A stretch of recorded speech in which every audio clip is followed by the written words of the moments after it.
ప్రియమిత్రులకు శుభోదయం. ఇప్పుడు మనము బోధేంద్ర సరస్వతి స్వామివారు రచించినటువంటి శ్రీరామ కర్ణామృతం గ్రంథంలో ప్రథమాశ్వాసంలో 6వ శ్లోకాన్ని చూస్తున్నాం. శ్రీరామో రఘునాయకో రఘువరో రాజీవనేత్రంచితో రాజేంద్రో రఘుపుంగవో రఘుకులోత్తంసో రఘూణాంపతి రామో రాక్షసనాశకో అమితబలో రాకేందు బింబాననో రాజత్కింకిణి కంకణంకితకరో రామః సదా పాతు నః.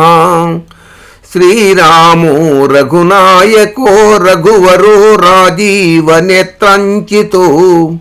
రాజేంద్రో రఘుపుంగవో రఘుకులోత్తంసో రఘూణాంపతి రామో రాక్షసనాశకోమితబలో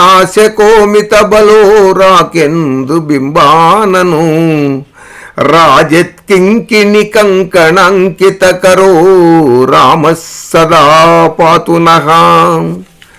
దీనికి చేకూరి సిద్ధకవి తెలుగు అనువాదం కూడా చూద్దాం. రాజీవాయత పత్రనేత్రు విలసద్రాకేందు బింబానను రాజేంద్రున్ రఘుపుంగవున్ రఘుకులున్ రాత్రించరారిన్ మహాతేజున్ రాఘవున ప్రమేయు బల సందీప్తున్ రఘుత్తంసునిన్ రాజత్కింకిణి కంకణంకిత కరుణ్ రామ ప్రభున్ గొల్చెదన్.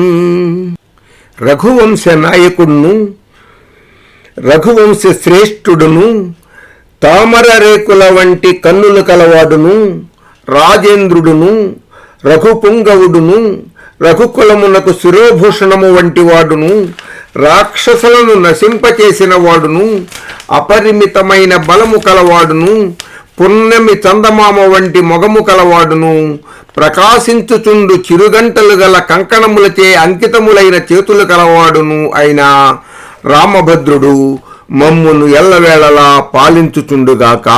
స్వస్తి.